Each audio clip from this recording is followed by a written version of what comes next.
अस्सलामु अलैकुम वरहमतुल्लाह। नहमदुहु व नुसल्ली अला रसूलिहिल करीम अम्मा बाद। अऊज़ु बिल्लाहि मिनश शैतानिर रजीम। बिस्मिल्लाहिर रहमानिर रहीम।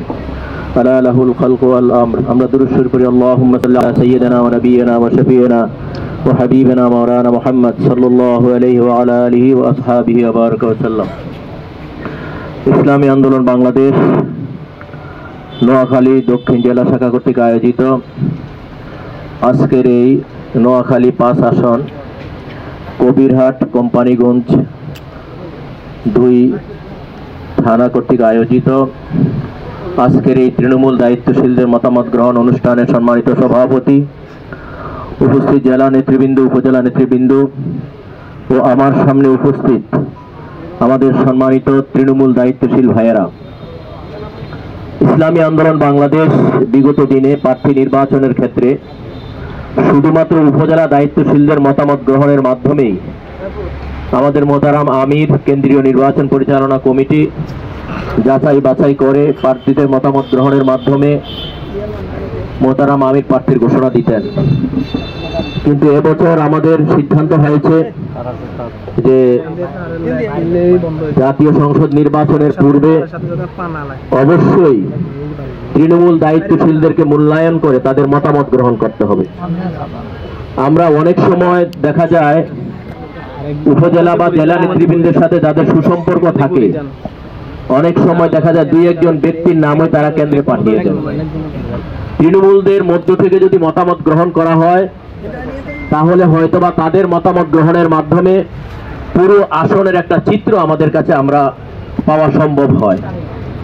সেই হিসাবে এখানে কয়েকজন দায়িত্বশীল বক্তব্য রেখেছেন। আজকে প্রার্থী ঘোষণা হবে, মূলত আজকে কোনো প্রার্থী ঘোষণা হবে না, আজকে আপনাদের মতামত নেওয়া হবে। যেই মতামত আমরা কেন্দ্রে পাঠাবো, মোহতারাম আমির সেটা দেখবেন, কেন্দ্রীয় নির্বাচন পরিচালনা কমিটি সেটা দেখবেন, দেখার পরে আমির প্রার্থী ঘোষণা করবেন।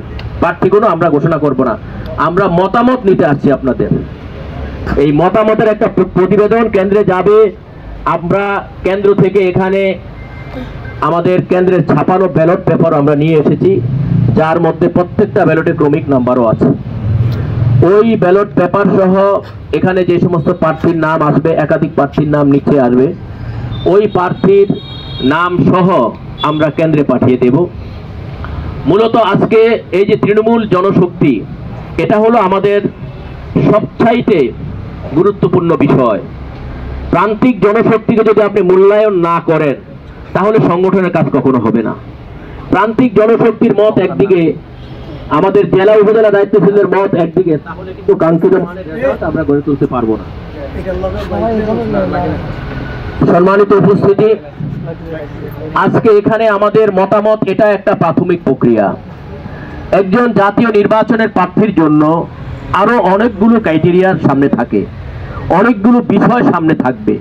যেমন একজন প্রার্থীর সামাজিক অবস্থান কি, তার পারিবারিক অবস্থান কি। এখানে সম্ভবত সাউন্ড বক্সটা ডিস্টার্ব করতেছে, আপনারা পিছনে কি কথা আপনারা শুনতে পাচ্ছেন? শোনা যায়? একজন প্রার্থীর শুধু আপনাদের মতামতের ভিত্তিতেই হবে বিষয়টা, এরকমও নয়।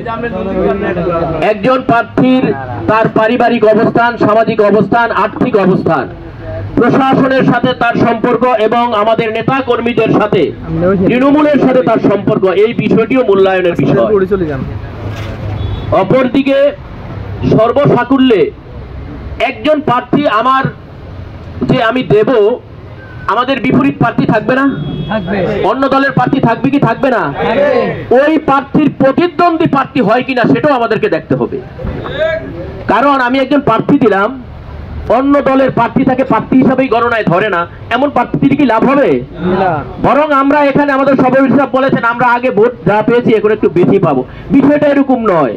5ই আগস্টের আগে পরে চিত্র কিন্তু ভিন্ন। অতএব আমরা বিজয়ের জন্য নির্বাচনে নামবো, আমরা পরাজয় পূরণ করার জন্য নির্বাচনে নামবো না। সেই হিম্মত নিয়ে আমাদেরকে মাঠে নামতে হবে।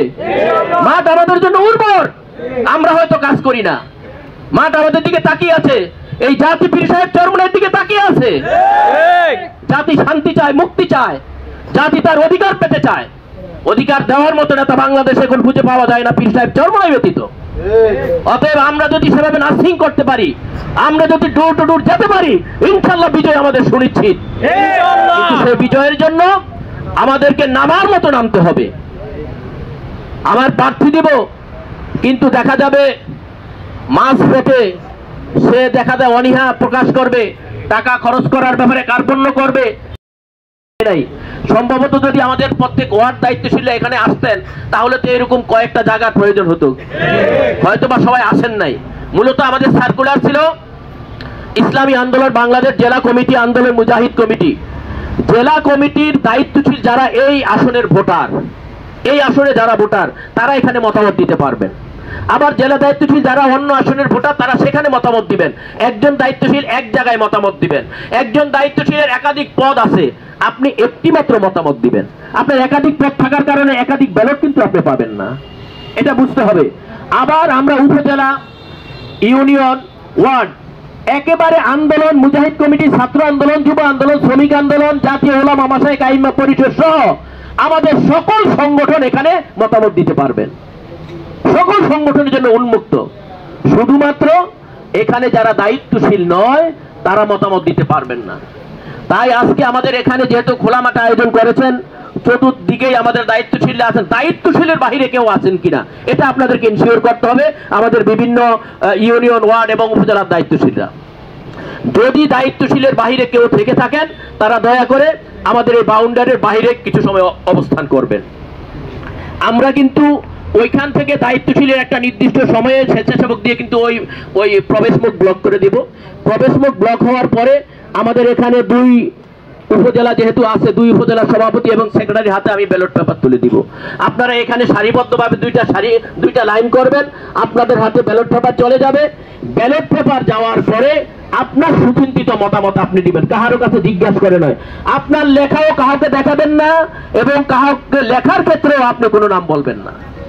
আপনার বিবেক বিবেচনা অনুযায়ী, আপনার মত অনুযায়ী আপনি আপনার প্রার্থীর, পছন্দের প্রার্থীর নাম আপনি লিখবেন। ব্যালটের মধ্যে দুইটা বিষয় আছে, একটা বিষয় হলো আসনের নাম, একটা বিষয় হলো কি আসনের নাম কি আপনাদের নোয়াখালী, এই এতটুকুই লিখবেন। ওই যে কোম্পানিগঞ্জ কবিঘাট লেখার দরকার নাই, সেটা আমরা বুঝে নেব। নোয়াখালী 5। আর প্রস্তাবিত প্রার্থীর নামের জায়গায় একজনের নাম লিখবেন, কারণ একাধিক নাম একজনে লিখবেন না। একাধিক প্রার্থী আপনার পছন্দ থাকতে পারে, এই একাধিক প্রার্থীর মধ্যে বেস্ট প্রার্থী যে তার নাম আপনি লিখবেন। অন্যরা অন্যদের নাম লিখতে পারেন, কিন্তু একজনে একাধিক প্রার্থীর নাম লিখবেন না। যদি আপনারা সহযোগিতা করেন 10 মিনিটের মধ্যে আমাদের কাজ শেষ হয়ে যাবে। যেহেতু আপনারা রোদ, সেই হিসাবে আমি কথা বাড়াবো না। আরেকটি বিষয় আপনাদেরকে আমি স্মরণ করিয়ে দিব, 28 জুন আমাদের কি কোনো কর্মসূচি আছে? জানা আছে তো সবার? প্রস্তুতি কিরকম? 5ই আগস্টের পরে আমাদের কি কোনো মহাসমাবেশ হয়েছে? হয় নাই। 5ই আগস্টের পরে এই মহাসমাবেশ স্মরণকালের সর্ববৃহৎ মহাসমাবেশে মহাসমুদ্রে পরিণত করতে হবে। তাহলে সেইভাবে আমাদের যেতে হবে না? অন্যান্য সময়ে তো আমরা গিয়েছি, তার 10 গুণ লোক বেশি যেতে হবে। কত গুণ? 10 গুণ লোক বেশি যেতে হবে। আজকে ইসলামী আন্দোলনকে বিভিন্ন মিডিয়া আলহামদুলিল্লাহ পজিটিভ দিক এখন দেখে, কিন্তু এখনো সকল মিডিয়া সেইভাবে উল্লেখ করে নাই। 28 জুন আমরা এই জাতিকে একটি মেসেজ দিতে চাই যে ইসলামী আন্দোলনের শক্তি কিরকম এবং ইসলামী আন্দোলন আগামী বাংলাদেশে কি করতে চায়, আমরা সেই শক্তি দেখাতে পারবো না ইনশাআল্লাহ। তাই আরেকটি বিষয় হলো সম্ভাব্য প্রার্থীর নাম এখানে আসবে। অনেকে বলেছেন যে আগামীকাল থেকে, না, সম্ভাব্য প্রার্থীদের পক্ষে আপনারা লিফলেট, পোস্টার সবকিছু করতে পারবেন। আমাদের এখানে কি এরকম আছে যে কবিরহাট থেকে একজন প্রার্থীর নাম মোহতারাম আমির ঘোষণা করেছেন, কোম্পানিগঞ্জ আলারা কাজ করবে না, এরকম হবে নাকি? 10 জন প্রার্থীর নাম গেলেও আমির যাকে ঘোষণা দিবেন, আমাদের কাছে আর কোনো দলমতের পার্থক্য থাকবে না। আমরা ঐক্যবদ্ধভাবে কাজ করবো তো ইনশাআল্লাহ। আমিরের ঘোষণাই আমাদের শিরোধার্য। আমির যাকে ঘোষণা দিবেন তার পক্ষে আমরা ঐক্যবদ্ধভাবে কাজ করব। এখানে কোনো যদি দ্বিধাদ্বন্দ্ব দেখা দেয়, তাহলে এই সংগঠনে তার স্থান নেই, কোনো গোরাম চলবে না। অতএব আমরা মনে করি আজকের এই প্রোগ্রাম অত্যন্ত গুরুত্বপূর্ণ প্রোগ্রাম। আপনাদের মতামতকেও মূল্যায়ন করা হবে। মতামতটা যে একেবারে খালি যাবে বিষয়টা এরকমও নয়, এই মতামতের আলাদা একটা গুরুত্ব রয়েছে। যেহেতু এবছর আমরা মাত্র শুরু করেছি, সেই হিসাবে আপনারা ইনশাআল্লাহ আজকে আমাদেরকে এই মতামত দেওয়ার ক্ষেত্রে আপনারা সবাই স্বেচ্ছাসেবক হিসাবে শব্দ করবেন না, হুড়াহুড়ি করবেন না, তাড়াহুড়া করার কোনো বিষয় নেই। এখানে আমি বলেছিলাম স্বচ্ছ ব্যালট বাক্স রাখার জন্য, সেটা রাখা হয়েছে। ব্যালট অর্থাৎ ওই যে সাদা বা কোনো একটা বক্স, সাদা বক্স